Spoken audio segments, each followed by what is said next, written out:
Bharat unscripted में आप सबका स्वागत है।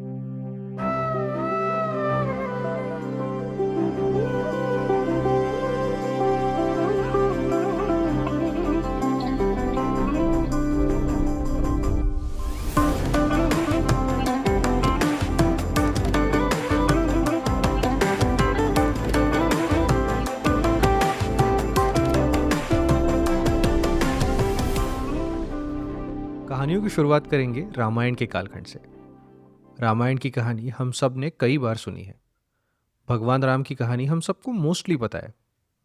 बट क्या हम सब जानते हैं कि राम को इतना महान बनाने वाले गुरु कौन थे?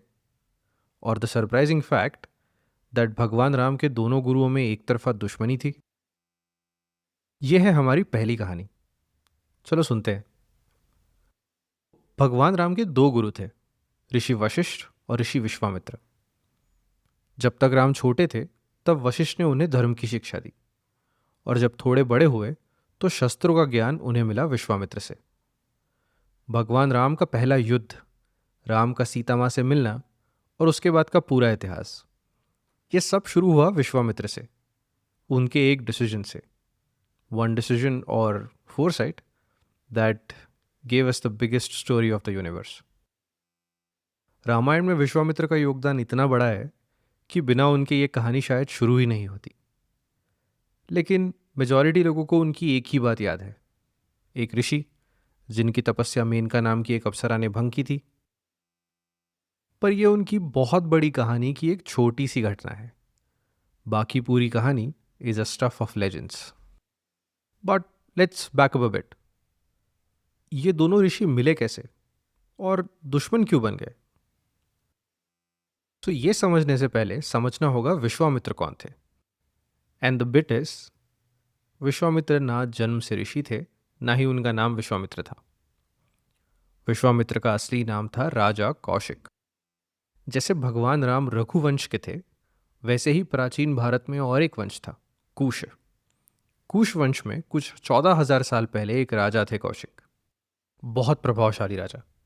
पूरे भारत के राजा या तो उनके फॉलोअर्स थे या उनसे डरते थे।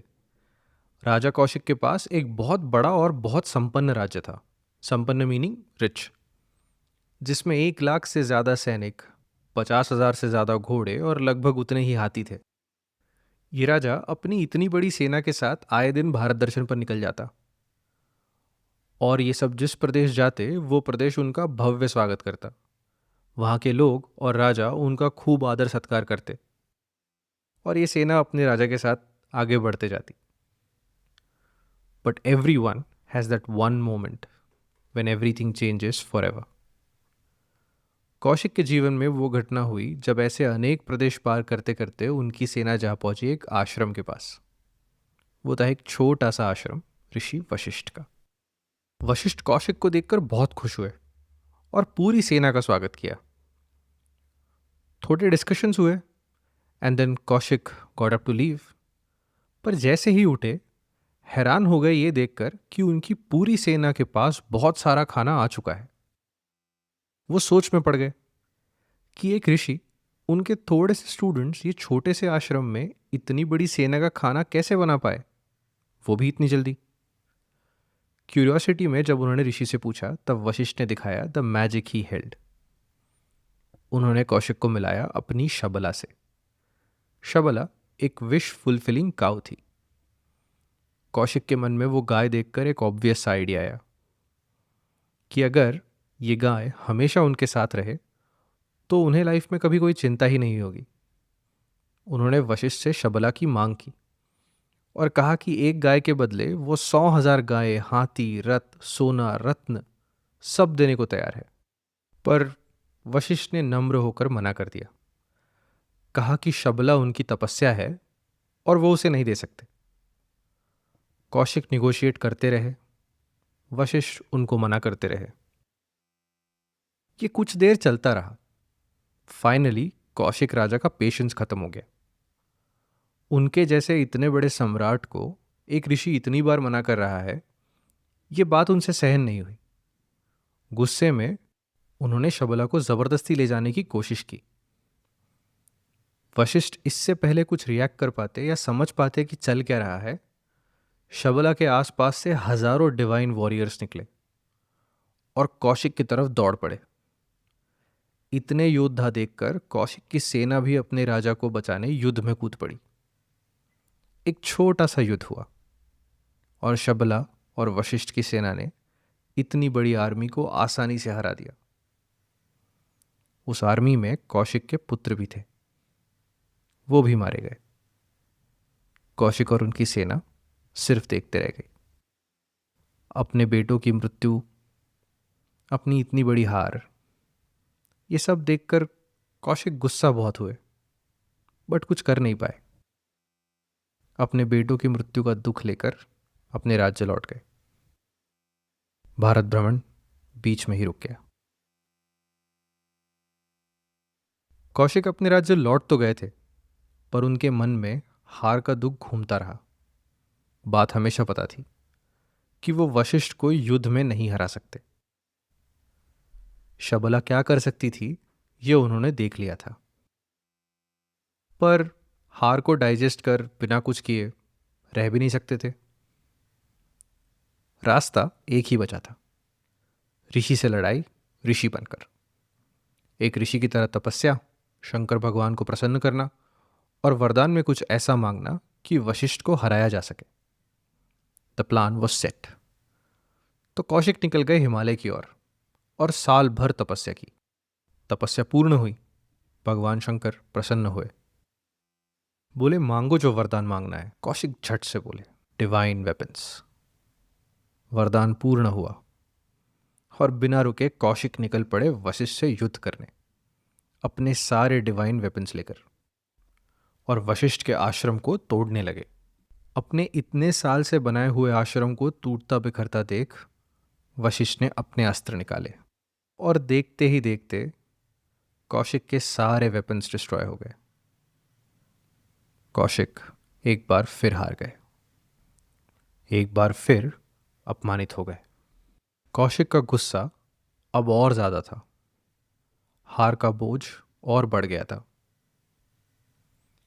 इसी दौरान कहीं और दूर एक और राजा, जिसका नाम था त्रिशंकु, शायद थोड़ा कौशिक जैसा ही था, वो एक अलग ही विचार लेकर वशिष्ठ के पास आया।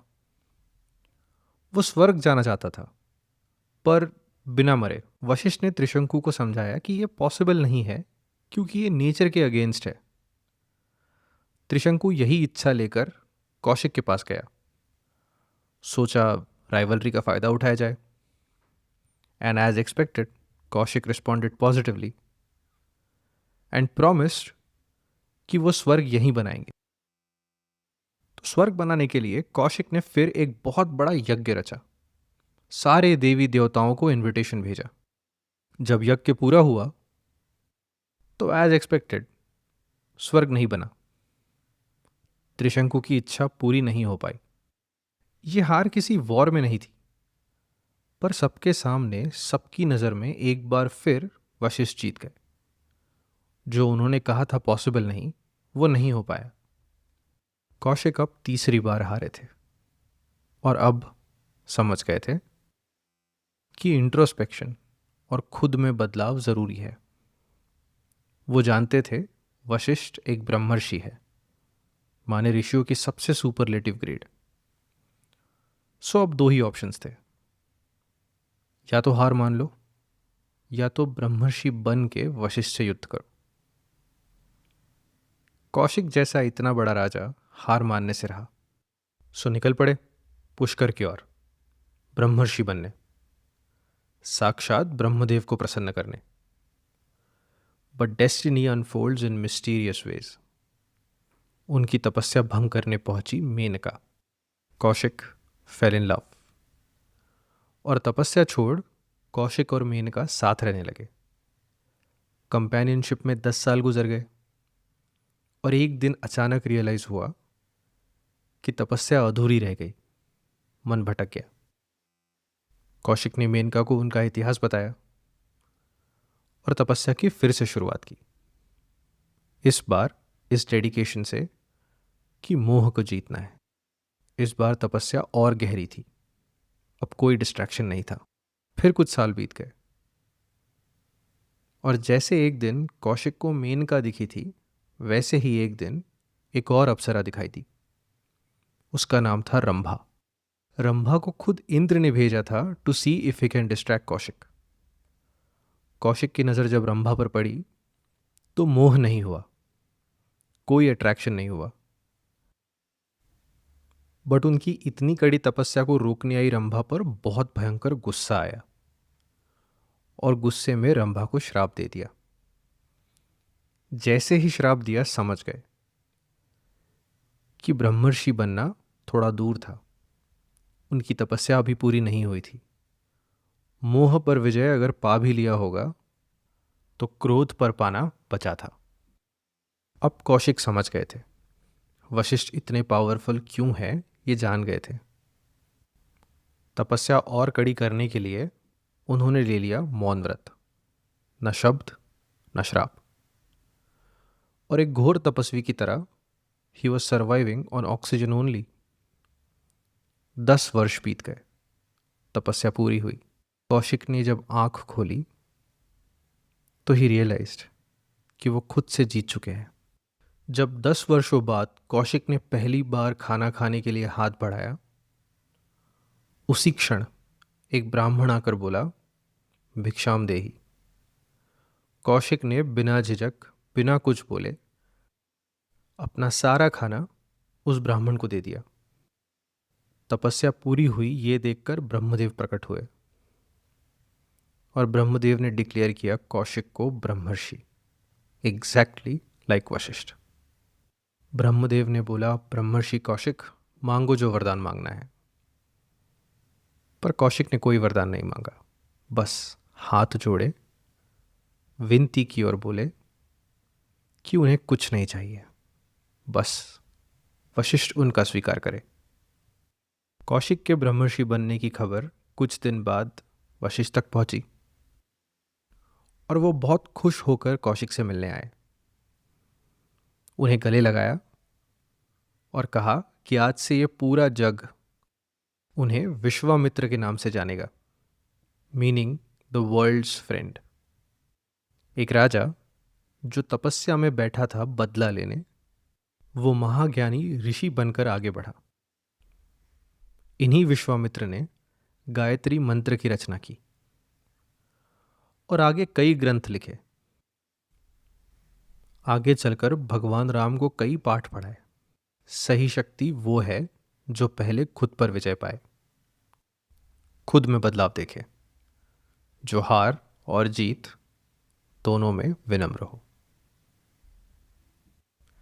ये थी कहानी भगवान राम के 2 गुरुओं की।